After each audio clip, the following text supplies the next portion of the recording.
importance is there, and distribution as well. Okay. Now, there is an estimated, again, WHO, 760 million, that's a lot, people chronically infected worldwide. And when this much is infected, basically, they say like around 3 billion are at risk. And most of the people who are living in, you can say, developing areas like African countries, Southeast Asian countries, and tropical regions of Americas, so they are like highly vulnerable.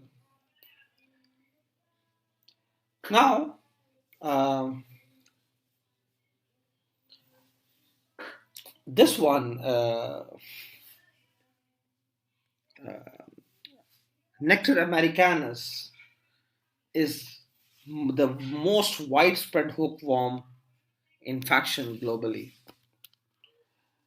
Whereas you can say Ankylostoma duodenal is more geographically restricted in distribution. So you can say like Nectar americanus is the most widespread hookworm globally. Now, um,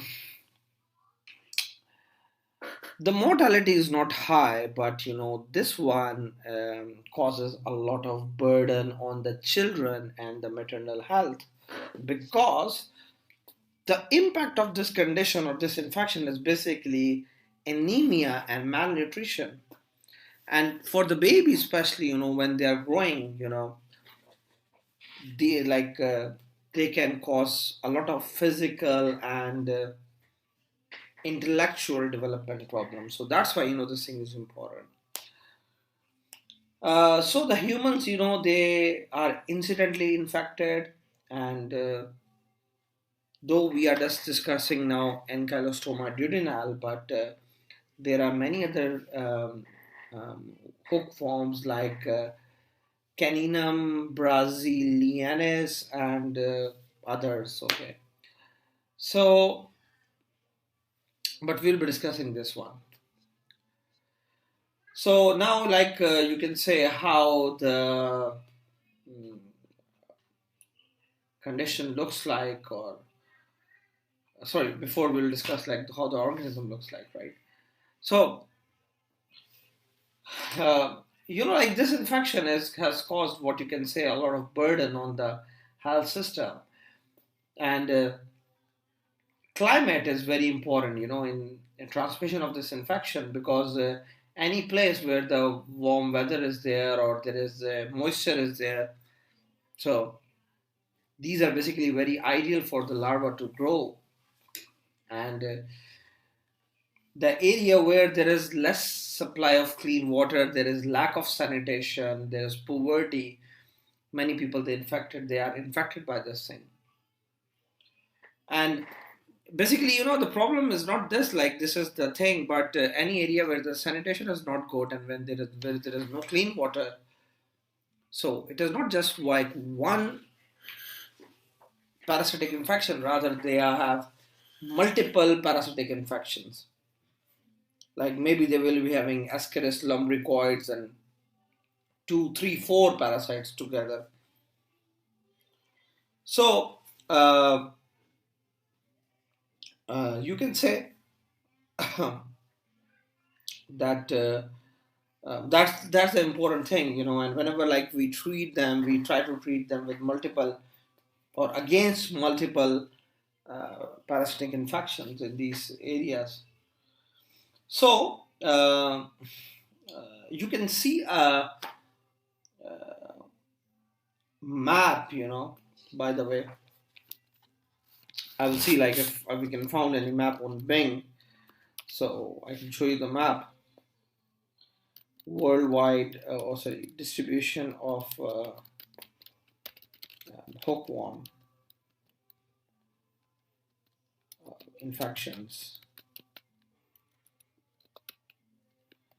So maybe we found like so see like there is multiple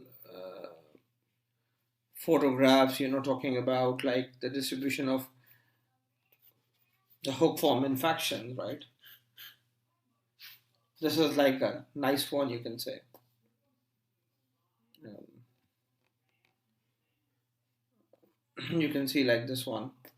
What are the areas which are infected, right? So as I told you, like I have some problem with the computer, but like you can see over here, right? This is like this one shows exactly how it looks like, and most of these, they are the children, and you can say like here basically they're talking about the age group as well, but we can like it's hard to see from here. Okay, this one is like about, but there are like um, about the age group as well. There are some charts about the age group as well. So now, like this infection is like so much widely distributed that worldwide, in many of the countries you can see over here, how many countries are red. Like even China is in red, all Africa is red, like except the northern Africa, and see the central as well as Latin America and India, Pakistan. Arab countries do have, but like their color is not like that much red. Even Australia is the one which is infected. So very, very, very, you can say a huge burden of the disease. Uh, there are many studies they conducted in Africa and Asia, and what they found is like between one third and one half of moderate to severe anemia among pregnant women can be due to this hookworm infection. Like so common, guys. Okay, so this is how the infection looks like, by the way. And after that, like I want to show you how the organism look like. So this one is like Ankylostoma duodenal. You can see the male one, and you can see the female one, and uh,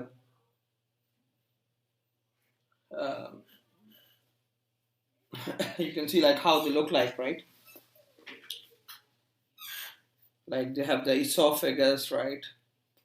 They have the buccal capsule, copulatory spicules in males, and vulval opening in females. There is anal pore, and this is the copulatory bursa by which they copulate to reproduce. The male are smaller, the female are larger. Male have this copulatory bursa, female don't have that. Whereas you can say posterior end is tapering in the female and expanded like an umbrella because of this copulatory bursa in males. This is how they look like, right? And these are the eggs, how the eggs look like seen under the microscope, and this one is a diagram they have done.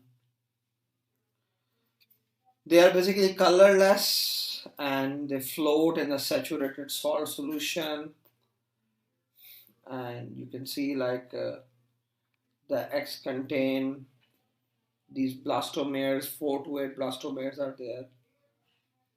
A single female worm lays around 25,000 to 30,000 eggs in a day, so they lay around 18 to 54 million eggs during their lifetime. So quite, you can say, extensive type of thing, right? Now, guys, talking about the infection, you can see again, this is the infective stage and this is the diagnostic phase. And the hookworm transmission occurs when a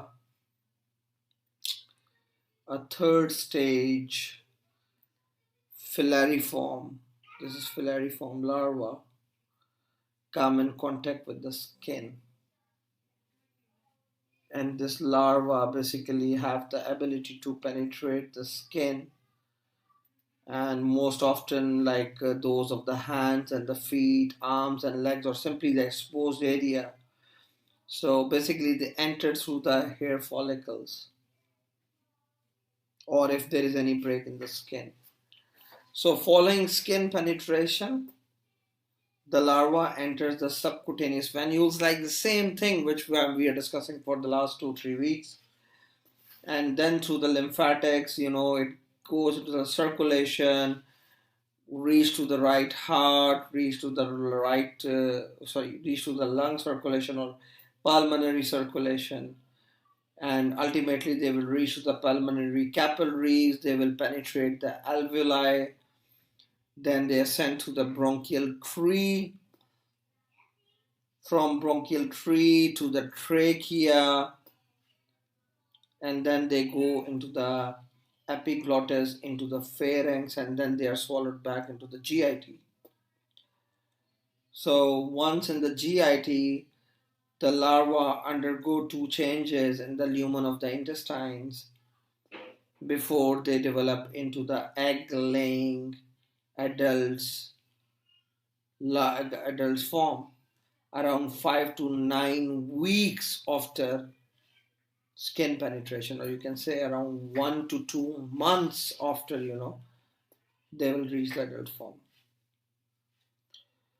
So they are around 1 centimeter in length, but as you know, the females are larger and the males are smaller, as I show you, right? So simply the adult hookworm, or I'm talking about both, like either it's Nectar americanus or Ankylostoma duodenal, they live in the proximal portion of the small intestine, or you can say the duodenum and jejunum, right? And here they can live for years. Okay, they can live for years, a long time. So the thing over here is, Ankylostoma duodenal, it survived for an average of 1 year in human intestine, whereas Nectar americanus, they generally live for 3 to 5 years. So you can say this one around 1 year, this one around 3 to 5 years. So this adult one, they keep on attached onto the mucosa of the small intestine, okay, and after that, they, you can say, uh, they take on their nutrition by sucking the blood, and they keep on sucking the blood, and that's why they like the patients, they have anemia. So what they have in them is hemoglobinases, or the enzymes which can basically digest the hemoglobin. So that's why they keep on consuming the hemoglobin from the humans host. Okay, and this is the primary thing they consume for their uh, for their diet. Okay, they keep on consuming the hemoglobin. So humans are basically considered as the definitive host, and there is no immediate or reservoir host. Now, what happened? The females, they keep on producing eggs, and as I told you, how much eggs they can lay, like it's enormous. It's too much. Ankylostoma, basically, they lay more eggs than Nectar americanus. This one around 28,000. This one around 10,000 per day. So what happened whenever they lay eggs, and the eggs pass in the feces?